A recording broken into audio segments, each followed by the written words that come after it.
Je suis retourné à Kadhafi, ne serait-ce que pour mettre au point les détails du plan avec Carter. Il m'en veut. Il m'a dit, alors que je partais la dernière fois, que je n'imaginais pas la dette qu'il avait contractée pour m'aider. Tant pis pour lui, ils ne m'auront pas. Cependant, comme je les comprends de vouloir essayer, la ville, déserte, désertée, vaut indubitablement tous les sacrifices. La première fois que j'y ai mis les pieds, une nausée persistante m'a saisi. Ni mon œil qui voyait, ni mon esprit qui interprétait ne réussirent à faire sens de ce qui s'étendait jusqu'à boucher l'horizon. Il y a quelque chose d'impossiblement étranger dans la familiarité de la ville qui m'a fait penser à des lignes dans une velléité de carnet de mon oncle. J'ai été le chercher. Il dit Kadhafi bien mieux que je ne pourrais la décrire. Voilà. Kadhafi dérange immédiatement en ce qu'elle ne répond qu'incidemment à nos désirs humains d'harmonie et de régularité. C'est aussi pour cela qu'elle ne laisse pas indifférent et peut provoquer des malaises. Le plan de Kadhafi est en effet organisé selon des principes qui ne sont pas les nôtres. Certes, les terrasses, les toits, les avenues nous sont familières et aucune fonction de Kadhafi ne saurait nous être inconnue, mais nous achoppons sur la pente insensible que nos corps enregistrent à notre insu, inconsciemment, angle constant de quelques fractions de degrés dans une direction puis une autre. À cela s'ajoute le poli invraisemblable de tous les sols, lisses et lissés au point presque de n'offrir aucune friction.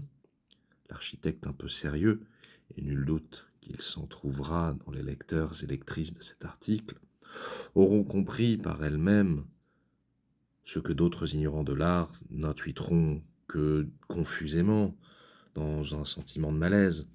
Ces rues, ces surfaces ne sont pas faites pour marcher, mais pour glisser. Nos pieds humains de primates y seraient tout à fait étrangers. Une fois ces sensations difficilement et dérangeantes enregistrées, le reste s'impose peu à peu. Les linteaux des portes bizarrement taillés, la hauteur un peu trop haute, les largeurs un peu trop larges, des bâtiments lointains aux tailles de cathédrales et petit à petit une certitude s'ancre et se réveille. Kadhafi n'a pas été bâti pour ni par des humains. Le brouillon s'interrompt là, avec une note inscrite au-dessous. Personne ne me croira, du reste, qu'est-ce qu'il a écrit ? J'aurais moi-même du mal à y croire et à croire Carter. Pourquoi désirerait-il une ville pareille ? Octave n'avait visiblement pas visité Kadhafi, et c'est normal qu'il ne saisisse pas ce qui fait sa grandeur. Malgré le sentiment que des créatures monstrueuses vous guettent depuis les angles des murs et pourraient surgir à tout instant, passer la nausée, quand on a finalement réussi à prendre pied dans la ville, c'est un puissant sentiment d'exultation qui vient au cœur. La ville est somptueuse. Ce n'est partout que marbre et bois et matériaux précieux, à la place du béton et du verre de nos villes modernes. Et Kadhafi est éclairé d'une lumière douce qui évoque les ors du crépuscule des matins ou des soirs de printemps dans les terres du Pays basque, quand l'or fondu ne s'est pas encore changé en pluie aveuglante ou en nuit secrète. Des plantes semblables, mais pas totalement, à des roses trémières poussent un peu partout et mêlent leurs odeurs à celles de glycines qui n'en sont pas tout à fait.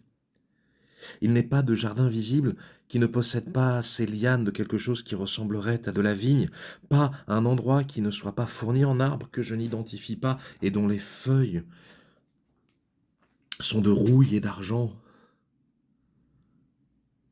Qu'importe, après tout, si rien n'est réellement semblable à ce que l'on connaît, qu'importe alors cette paranoïa tenace, cette crainte sourde. Les habitants de Cada ne reviendront pas, m'a assuré Carter. Ce sont de leurs serviteurs qu'il faudrait se méfier. Et que pourraient-ils? S'ils sont domestiques, ils doivent servir. Et qui serait maître de Kadaf serait leur maître également. Et de bien d'autres choses ainsi, pour sûr. Kadaf semble déborder d'une sorte de magie et de possibilités, comme si elle se trouvait à un centre absolu de toutes les potentialités de tous les univers. Si tenir, c'est avoir ce pouvoir, j'en suis sûr. Comment expliquer sinon qu'une partie aristocratique du monde essaie à ce point de s'y rendre? Ils ne l'auront pas. Ils ont disparu. Ce ne fut pas un moment agréable, et je ne suis pas sûr de n'en pas faire des cauchemars pour le restant de mes jours, mais leur sort est réglé. D'autres, plus tard, peut-être, prendront leur place. Mais l'avertissement est posé et sans ambiguïté. C'est Carter et son bel ami cuivré qui ont tout organisé. Pour une raison que je ne m'explique pas, mais que je crois deviner dans le noir de la nuit, ils m'ont associé à l'entreprise et j'en ai assuré une partie logistique. Pour attirer les coupables dans le piège, il fallait du décorum. On aurait pu croire qu'une ville comme Bordeaux aurait connu son comptant de boutiques hippies ésotériques, mais celle que je trouvais sur l'internet, ce qui fait beaucoup rire l'ami de Carter, ne le satisfaire ni lui ni l'autre. J'allais même péter jusqu'à Vérac pour rentrer bredouille, sans parler de la pitoyable échoppe rue des Remparts qui surfe allègrement sur la nostalgie de gamin, plus si jeune pour l'œuvre de la terre en chef, la J.K. Rowling. Mais mes échecs excédèrent évidemment Carter, qui demanda à son ami de m'aider finalement, et il m'amena dans une boutique d'un antiquaire rue du Parlement Sainte-Catherine, dans lequel je déambulais quelques minutes avant que le vendeur, vieux monsieur qui semblait poussiéreux, ne me demande ce que je cherchais, me touche dessus de mépris et me repousse hors de sa boutique. C'est alors que l'ami de Carter entra et lui intima de me servir. L'attitude de l'antiquaire changea du tout au tout. Il enchaîna courbette sur courbette à destination de mon chaperon et l'appela Seigneur plusieurs fois. Je crus même l'entendre l'appeler par un nom qui sonnait comme un miaulement, mais il le fit taire d'un regard. Nous quittâmes la boutique avec tout l'attirail nécessaire à l'exécution de nos plans, de leurs plans. Bougies, encens, argent, liquide, des choses que je ne préférais pas identifier, qui auraient fait bonne figure dans un mauvais roman. L'ami de Carter me demanda si je savais ce qui s'était passé rue de Bègle quelques mois plus tôt l'été passé. Je lui répondis que non, ce qui n'était pas à proprement parler un mensonge, mais pas tout à fait une vérité. Il a ri, narquois. Le problème du plan de Carter était qu'il devait se dérouler proche de la tombe de mon oncle pour des raisons que je n'ai toujours pas compris. Je lui expliquai mon expérience, ma peur, et il se moqua cruellement de moi, me tensant sur ma pusillanimité, me demandant dans un rire mauvais qui je pensais avoir croisé dans ma fuite éperdue depuis le cénotaphe. Son ami hérite avec lui. La question était tranchée. Carter se rendrait à la maison par ses propres moyens, mais son ami insista pour que je l'y conduise. Carter grinça des dents et fini par accepter. Je n'empruntais pas le ferry cette fois-ci. J'ai toujours peur de la mer, mais la présence de l'ami de Carter atténuait cette terreur, comme si une crainte plus forte en battait une autre.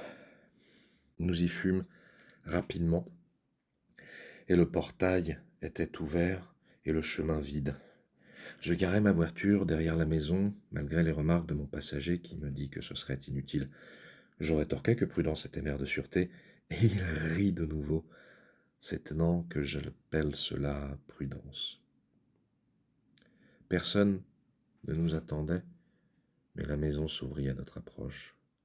C'était une sorte de cube de 2 étages et un rez-de-chaussée. L'ami de Carter me demanda de passer dans une grande pièce sur la droite, une sorte de grand salon vide dont la façade et les fenêtres aux volets fermés donnaient sur un autre plan du jardin. Une obscure sensation de pression me prit quand j'y entrai et se dissipa bien vite. J'étais en train de déposer les outils et affaires qu'il m'avait demandé d'y porter, quand une fenêtre s'ouvrit et que Carter arriva de Canada, toujours aussi impeccablement vêtu. Il examina les ingrédients et me congédia au 2e, avec pour consigne de n'en redescendre que sur son ordre. Je voulus protester, mais un scintillement de dents dans l'ombre de Carter, porté par aucune lumière, me terrifia, et je montai. J'attendis sous les combles, au chaud, faisant les 100 pas sur le plancher grinçant, en jetant des regards par la fenêtre condamnée mais zébrée de craquelures, parfoisonnant sur mon téléphone dont les publications Instagram ne suffisaient plus à me satisfaire. Je vous l'ai dit, j'ai vu Kada. Alors que j'étais assis contre un mur à contempler le vide, un moteur de voiture s'approcha dans un vrombissement fêlé. Le regard collé à une faille de la fenêtre, je vis une grosse voiture, un peu tape à l'œil, se garer, suivie d'une demi-douzaine d'autres. Je comptais 16 personnes en vêtements élégants et riches, et je vis des visages que je ne reconnus pas. C'était donc cela, le club qui avait mis à mort Octave. J'entendis la voix de Carter les accueillir sur le perron où ils discutèrent un moment. Il dut les convaincre, car ils entrèrent. Excité par l'anticipation et l'angoisse, je me retournai pour retourner vers mon mur,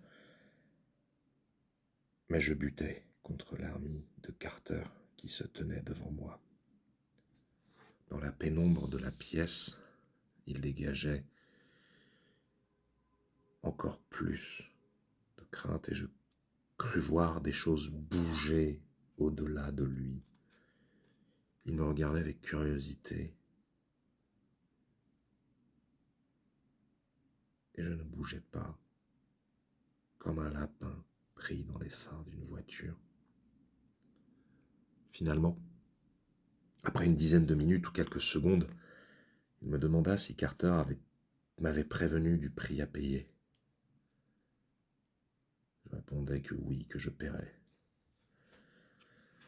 Alors il me dit qu'il avait hâte que nous nous revoyions et disparut. Il avait un rôle à jouer, lui aussi, dans ce plan. En bas, des hurlements s'élevèrent, des cris et des déchirements de gorge, des grincements de dents audibles jusqu'à mon grand gourbi. D'abord, je ressentis une euphorie étrange et explosai de joie. Voilà, voilà, voilà le sort réservé à ces immondes complices. Voilà, il payait enfin, mais les cris ne s'interrompirent pas. Les grincements de dents ne diminuèrent pas, les hurlements ne s'estompèrent pas, et bientôt je me retrouvais assis, le dos au mur, les mains me bouchant les oreilles pour essayer en vain de m'isoler de ce bruit affreux qui montait et ne cessait pas, et qui... Je perdis connaissance, je crois, parce que mon premier souvenir après est Carter qui me secoue du pied. Je le suivis, hébété jusqu'en bas. La salle était immaculée, comme tout à l'heure. Il me dit de partir. Les voitures, dehors, seraient vendues et Sorocha s'occuperait de me donner le reliquat du prix de vente une fois toutes les pattes graissées et les voies muselées. Il repartit vers Kadath. Je repris ma voiture et rentrai. C'est seulement sur la 10 que la révélation me frappa.